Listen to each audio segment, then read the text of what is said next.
welcome back to History of Wine and the Vine. I'm Emily Kate. So this week we're going to start a series that I am so excited about. I've been planning it for the longest time and I'm finally doing it, and that is the Have a Drink With series. So we're going to be discussing what it might be like to go back into a certain civilization and have a drink with kind of a famous figure. So this week, the first time, we're going to kick it off with going back to ancient Greece and having a drink with Plato. So I know a lot of you are familiar with Plato's Symposium because a lot of you have written to me about it. Thank you for your little messages. So we're going to kind of see what it would have been like to spend an evening and have a drink with Plato. So to begin with, you wouldn't have just gone over to somebody's house in ancient Greece just to drink. You would have gone over kind of for a meal.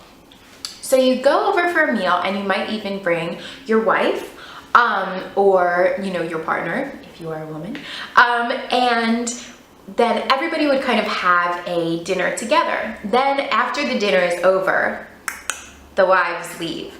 The wives are gone and the real symposium starts. So there are a lot of things that kind of separate the world of the symposium with the actual world. And they are a few things. So one of which is that it's actually a whole different room. So you have a room for the symposium. You would have to kind of do a ritual washing of your hands. And this is kind of more utilitarian because you would have been eating with your hands and they would have been gross. So probably lots of olive oil all over them, and you don't want to drop your cup. So you would wash your hands, you would put on a wreath. And I love this. I think this is amazing. You put on a wreath, go into the other room, and kind of the servants would be scrubbing the tables and making sure that everything was kind of clean for you. You would recline on a couch, you would be served your drink, and you would kind of start talking. So before we jump to the talking portion, we'll just talk about the most important part, the drink.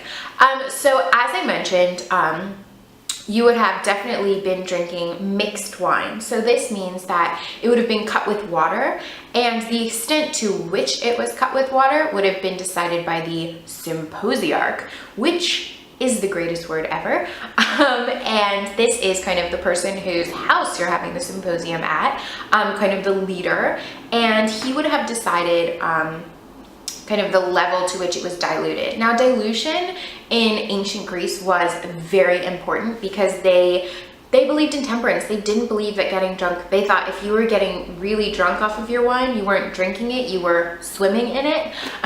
So definitely they didn't approve of people who were kind of getting too crazy.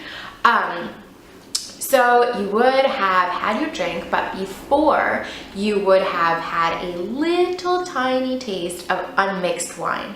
And this was kind of kind of ritual started by Dionysus, the Greek wine god. And you would kind of say a little prayer over it to Zeus. And just having this unmixed wine would remind you how insanely strong and powerful when you compare it to kind of watered down wine that wine could be. So you would have that, then you would all be reclining, and you wouldn't just pour your own wine. There were actually servants that had various jobs at the symposium.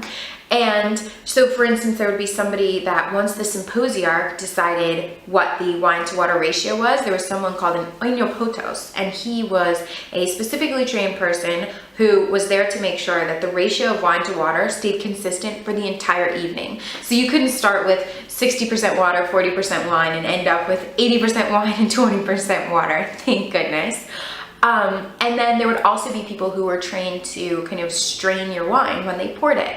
So you would kind of be drinking out of a kylix, like a kind of bowl almost, and they would put a strainer on top, or they would have side-sprouted strainer jugs, which just means that you would kind of filter the wine when it came out of the jug into your cup.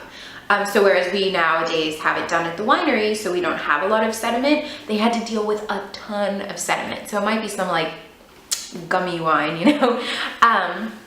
So you would kind of all be relaxing, and then you would start the conversation. So although there would have been flute girls who are, we'll just say, not people's wives. Flute girls would have been there, and they did play music, but they also did some other stuff. And the flute girls would play music, so there would be a little bit of dancing, and then you would kind of have the conversation. Now, the conversation was really the point of the symposium. People wanted to be able to kind of loosen their tongue, express their views, have debates, kind of engage in conversation. They talked about all kinds of philosophical, conundrums. In Plato's Symposium, they talk all about love. So there's all kinds of different topics that people can have. And then there was also kind of the more rowdy, fun times, which I like to think Plato also would have liked, which maybe we would have done if we were having a drink with him, which is play drinking games. These drinking games, like for instance, kotabos, which is kind of tossing the end of your drink, probably mostly the sediment of your drink, at a target. These drinking games were insanely competitive, and they kind of did encourage a bit more drinking, but like I said, it was watered down wine. And they would have prizes. They would have like ribbons, like from the Hellenic Games. They would have prizes having to do with the flute girls. They would have all kinds of different things.